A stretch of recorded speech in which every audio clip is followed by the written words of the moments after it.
దానికి ఒక శరీరం కావాలి. వాక్యము ఉన్నట్టుగా ఈ యొక్క లోకములో ప్రకటించడానికి కావాలి. కాబట్టే ఆ ప్రకటించడానికి ఖచ్చితంగా ఉన్నట్టు ప్రకటించే మరి స్తోమత యేసు ప్రభు దగ్గరే ఉన్నది. కాబట్టే ఆయన వాక్యము శరీరధారిగా వచ్చెను. అంటే క్రియలు జరగాలి. క్రియలు జరగాలి అంటే ఒక శరీరం కావాలి. ఒక శరీరం లేకుండా, ఎందుకంటే మనందరి శరీరాలే ఉన్నాయి, ఆ శరీరాలతోటి తప్ప ఇక దేన్ని మనం చేయలేము. ఒక్క శరీరంతో తప్ప మనం చేయలేము. కాబట్టి యేసు ప్రభు ఈ లోకానికి వచ్చింది. కాబట్టి యేసు ప్రభు ఈ లోకానికి వచ్చి ఆయన శరీరధారిగా ఉండి దేవుని యొక్క ప్రతి ఒక్క ఇష్టాన్ని కుమారుడు ఆయన మరి ప్రకటించినట్టుగా మనం చూస్తూ ఉన్నాం. తన ప్రాణాన్ని పెట్టి ఆ విధంగా ఈ లోకాన్ని రక్షించినట్టుగా మనం చూస్తా ఉన్నాం. చూడండి, అనేక మరి దేశాలు ఉన్నాయి, సమస్తమైనవి ఉన్నవి, కానీ ప్రతి ఒక్క దేశానికి ఒక్కొక్కడు పేరు లేదు. ప్రపంచం మొత్తానికి కూడా క్రీస్తు శకమని తప్ప ఇంకొకటి లేదు. క్రీస్తు శకమే. మారే ముందు నేను అనుకున్నా, ప్రభువా మరి దేవుడికి ఇష్టానుసారంగా ఉండాలి, నాకు దేవుడు అనేవాడు కావాలి, నేనేం చేయాలి అని చెప్పేసి ఒక ఆలోచన కలిగి ఉన్నప్పుడు ఒక ఆలోచన వచ్చింది. ఈ సృష్టి మొత్తానికి దేవుడు ఒక్కడే అంటున్నారు కాబట్టి ఒక్కడే కావాలి.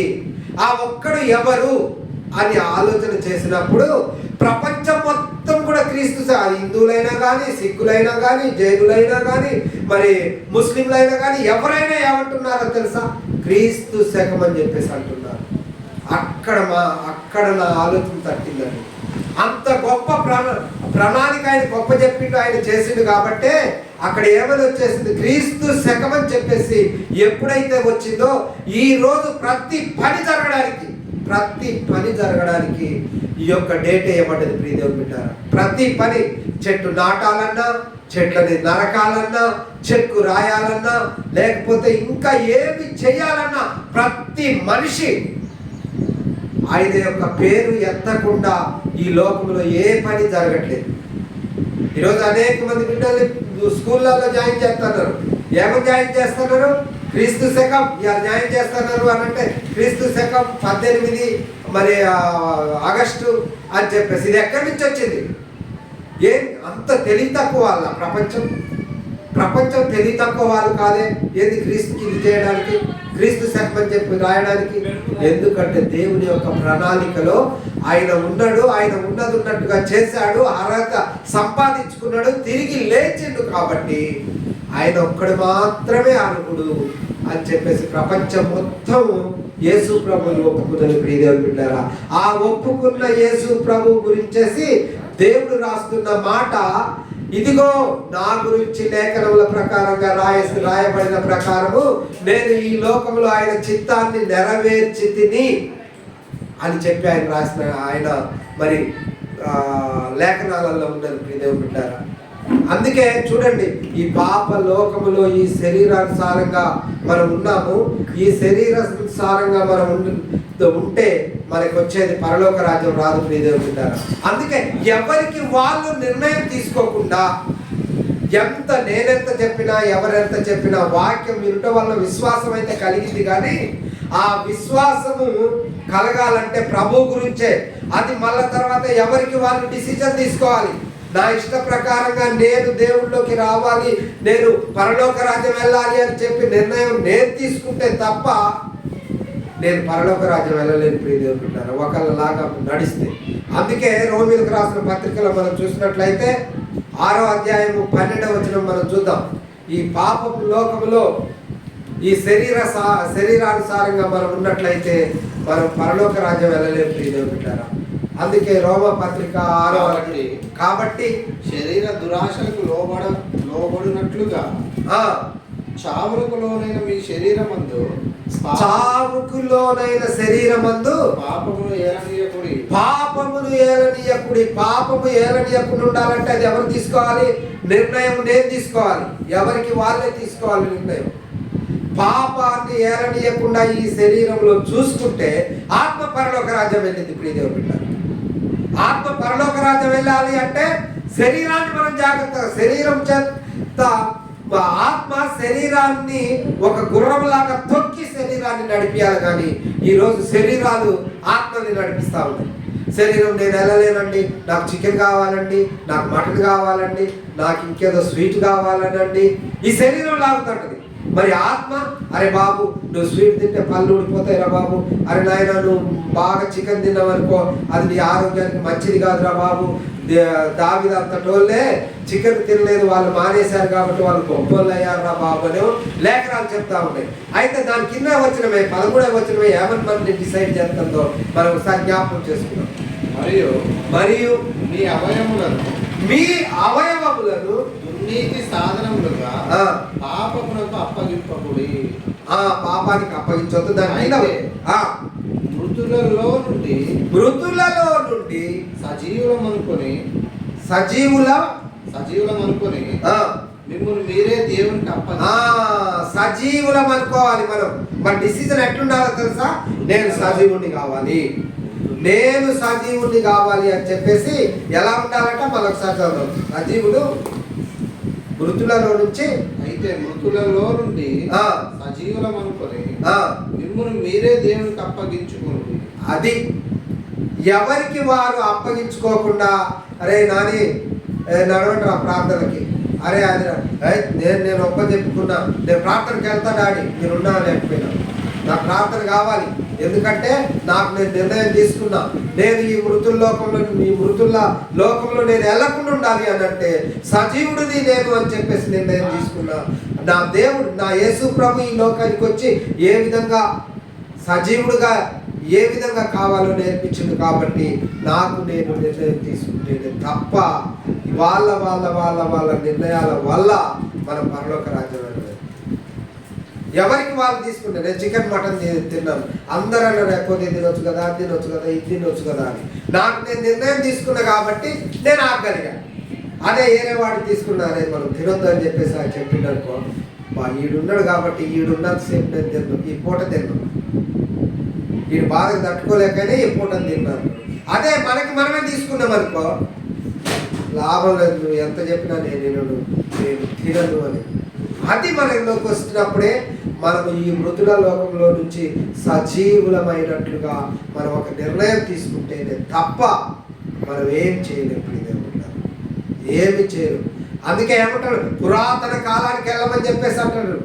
ఇర్మియా గ్రంథము 6వ అధ్యాయం 16వ వచనంలో చూస్తే పురాతనం అంటే వెనకటి రోజులలోకి వెళ్ళి బైబిల్ని పరిశోధించాలా.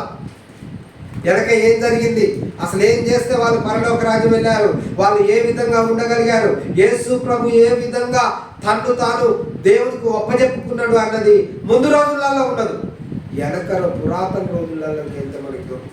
అందుకే ఇర్మియా గ్రంథం 6:16లో మరి ఇర్మియా గ్రంథంలో రాసిండు చూద్దాం. ఇలాగ సెలవిచ్చుచున్నాడు, మార్గములలో నిలిచి చూడుడి, పురాతన మార్గమును గూర్చి విచారించుడి. పురాతన మార్గములు, పురాతన జరిగిపోయిన వాటిని ఎలా యేసు ప్రభు లేసిండు, ఎలా అంత ముందు ప్రవక్తలు ఉన్నారు, వాళ్ళ గురించి చదవకుండా వీళ్ళ గురించి మనం చదువుతాం. వాళ్ళంతా టెన్షన్ గా కండిషన్ గా ఎలా ఉన్నారు. మోసే తనకున్నదంతా సమర్పించుకొని ఎలా వెళ్ళగలిగాడు. పురాతన కాలంలోకి వెళ్తే మనకి తెలుసా, మేలు కలుగు మార్గమేది, మేలు కలుగు అన్నిటికంటే మేలు మానవుడికి ఏది మార్గమేదని అడిగి అందులో నడుచుకోవాలి. అప్పుడు మీకు నెమ్మది కలుగును. నెమ్మది లేక చచ్చిపోతా ఉన్నారు జనాలు. ప్రపంచంలో కావాల్సింది సమాధానము, నెమ్మది, ఇవి కావాలి.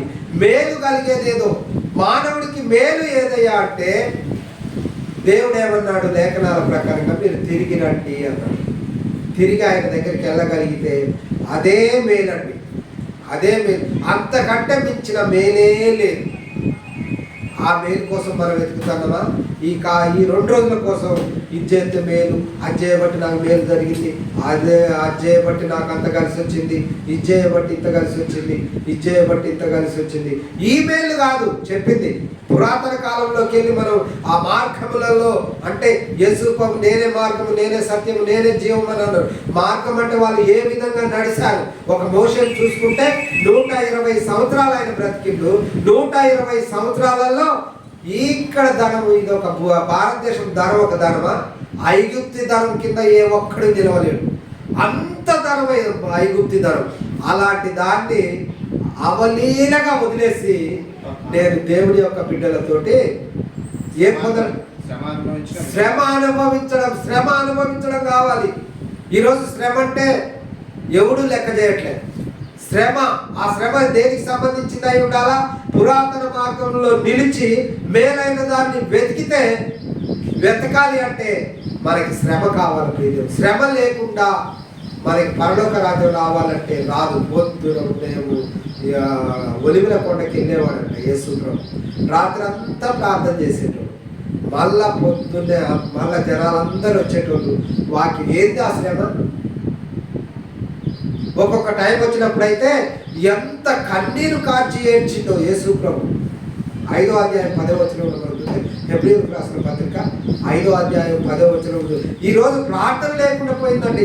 అన్ని చేయగలుగుతున్నారు కానీ ప్రార్థన కనీసం 10 నిమిషాలు ప్రార్థన పిల్లలతో సహా మొత్తం ఎవరికి వాళ్ళు ప్రార్థన నేర్పించడం చేసేటట్టు ఇది చేయకపోతే వాళ్ళు సొంత నిర్ణయం తీసుకోలేరు. వాళ్ళకి ధైర్యం అంటూ రాదు. ఆయన కుమారుడే పొందిన శ్రమల వలన విధేయత నేర్చుకున్నాడు. శ్రమల వలన ఏమవుతుంది? విధేయత అవుతుంది. శ్రమలు నాకొద్దు ఇదేగా లోకం ఆశించేది. శరీరధారైన దినములలో మహారోదనతో యేసు ప్రభువట శరీరధారిగా ఉన్నప్పుడు మహారోదన. రోదన అంటే ఎట్లుంటుందో మీరు ఎంత రోదన అంటే చనిపోయినప్పుడు వాళ్ళ భార్యలు ఏడుస్తూ ఉంటారు, భర్తలు ఏడుస్తూ ఉంటారు. మహారోదనతోటి కన్నీళ్ళు. మనకి ఈ రోజులలో కన్నీళ్ళే రావట్లేదు. ఏదైనా కావాలంటే తేకపోతే కన్నీళ్ళు. మరణము నుండి రక్షింపగల వారికి ప్రార్థనలను, అది మరణం నుంచి రక్షించే దేవునికి ప్రార్థన ఎవరైనా చేస్తున్నారా? మరణం నుంచి రక్షించే వాడు ఒక ఆయన ఉన్నాడు. ఈ శరీరం ఇక్కడ పోయేదే, నేను మాత్రం అక్కడ సజీవుడుగా ఉంటాను, నిత్య జీవం ఉంటాను, యుగ యుగములు ఉంటాను. మరణము నుంచి తప్పించగల వారికి ప్రార్థనలను యాచనలను సమర్పించి భయభక్తులు కలిగి ఉన్నందున ఇవన్నీ కలిగి ఉన్నందున ఆయన దేవుడు అంగీకరించాడంటే యేసు ప్రభు.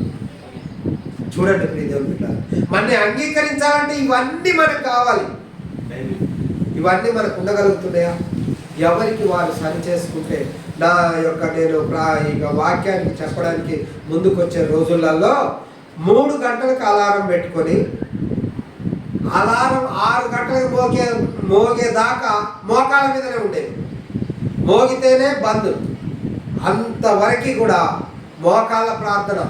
మోకాలు ఒక్కొక్కటి ఇంత లావు అయిపోయి ఒకసారి 3 రోజులు మోకరించడం చేస్తే ఇంత లావు వాసిపోయి ఆపరేషన్ చేశారు. నేను అనుకుంటా ఇప్పటి వరకు కూడా నన్ను నిలబెట్టడానికి కారణం ఏంటంటే ఆ ప్రార్థనే నన్ను అన్నిటి నుంచి రక్షిస్తుంది, ఈరోజు నిలబెట్టింది. మరి మిమ్మల్ని కూడా నిలబెట్టాలి అని అంటే చిన్న బిడ్డల కాడ నుంచి కూడా వారికి వారు నిర్ణయం తీసుకొని నడిస్తే ఒక తల్లి చెప్పింది. ఏమని చెప్పింది? నాయనా, నేను నిన్ను కన్నాను కానీ ఇదిగో నీ పని కోసం నాకు ఒక కుమారుని ఇవ్వమంటే కుమారుణ్ణి ఇచ్చాడు అని సమయల్ని ఇచ్చింది. ఆ సమయంతో దేవుడు మాట్లాడిందంట ప్రతిదీ. అందుకే మనం జ్ఞాపకం చేసుకోవాలి. ఎలా ఆయన ఎప్పుడు పనిలోనే ఉండేవాడు. ఎప్పుడు ఆ యాజకత్వం వాళ్ళకి, సేవకులకి, వాళ్ళకి, వీళ్ళకి చేసుకుంటూ రాత్రి పిలిచిన టక్కలేసి వెళ్ళేటోడు. మనం వెళ్ళగలుగుతామా? శరీరం ఇచ్చి మన పోషించే తల్లిదండ్రులు పిలిచినా కానీ మా వల్ల కాదు అని చెప్పేసి అంటారు. వీళ్ళకి ప్రాధాన్యత ఇస్తూ ఉంటాం కొద్ది కానీ దేవుని పని అంటే మనం ప్రాధాన్యత ఇవ్వట్లేదు.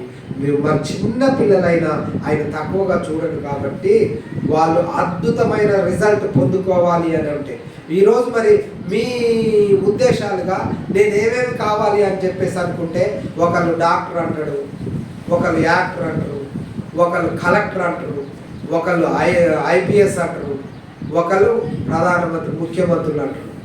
ఇవే తప్ప నేను దేవుని బిడ్డగా, నేను సేవకుడిగా ఉంటానని చెప్పేసి అంటారా? సేవకుడు మనకి ఎంతవరకు ఉండాలట?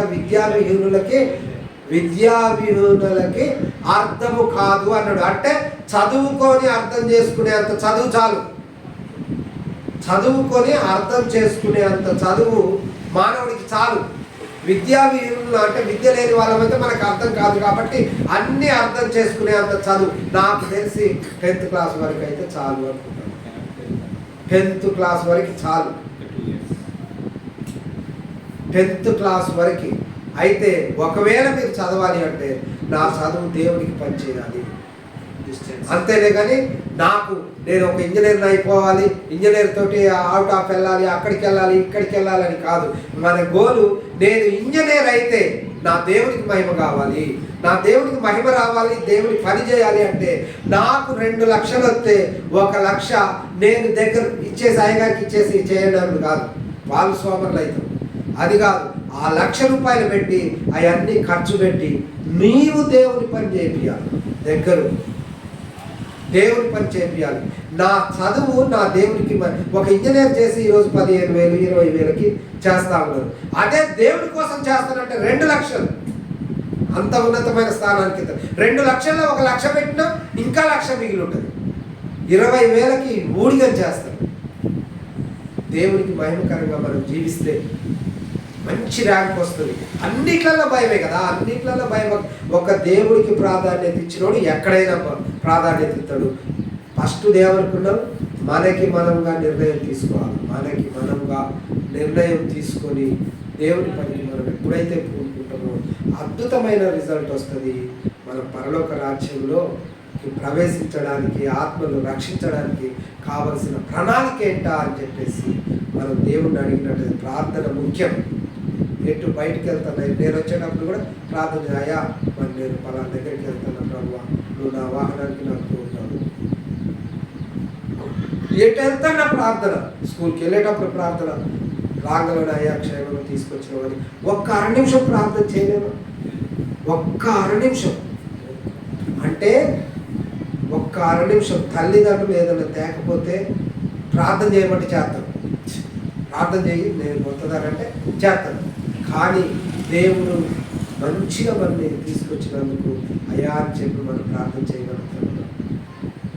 సమూయేలుతో మాట్లాడు. ఎంత సమూయేలండి, 3 సంవత్సరాలు సమూయేలుతో మాట్లాడి మీరు దేవుని యొక్క చిత్తానుసారంగా నడిస్తే దేవుడు మీతో మాట్లాడతారు. మన యొక్క లైఫ్ ఎట్లుండాలంటే అబ్బా వారెవ్వా ఏం లైఫ్ అన్నట్టు ఉండాలి. కానీ ఏం లైఫ్ అన్నట్టు ఏమి లైఫ్ అండి, ఏం జీవితం అండి, ప్రభువులో ఉన్న వాళ్ళ జీవితం అంటే అది అన్నట్లుగా ఉండాలి. కానీ ఇంకా మనం వేరే విధంగా ఉండి మనం ఏమి సంపాదించుకోలేము. కాబట్టి దేవుని కృప వలన ఈరోజు మీకు ఏ కొదువ లేకుండా దేవుడు మీకు ఇస్తాను, ఏ కొదువ లేకుండా. ఇక దేవుడి చిత్తానుసారంగా నడవడానికి మనకు అడ్డే ఉంది. దేవుని ప్రార్థన చేయండి, దేవుడి ప్రణాళికలు తెలుసుకోండి, ఆత్మల్ని రక్షించండి. అప్పుడు నిన్ను దేవుడు అద్భుతంగా ఉన్నతమైన స్థానానికి తీసుకెళ్ళి ఉన్నతమైన స్థితిలో నిన్ను ఉంచుతాడు. అందరూ కూడా గాడ్ మ్యాన్, దేవుడు మనిషి అని చెప్పేసి పేరు సంపాదించుకోవాలి. మీరు పిల్లల కాల్చండి. దేవుడి లేఖలను దీవించిన కాక ప్రార్థన చేద్దాం. ప్రేమ నమ్మకం గల మా పరలోకపు రాజా, కృపమైన ప్రేమమైన సర్వశక్తి సంపన్నులకు స్తోత్రం తండ్రి. మీ కృపలోనైనా అయా తండ్రి మీ బిడ్డలను మీరు జ్ఞాపకం చేసుకోండి, మీ సేవకుడు విజయ్ కూడా మీరు జ్ఞాపకం చేసుకోండి తండ్రి. అదేవిధంగా తండ్రి ప్రక్క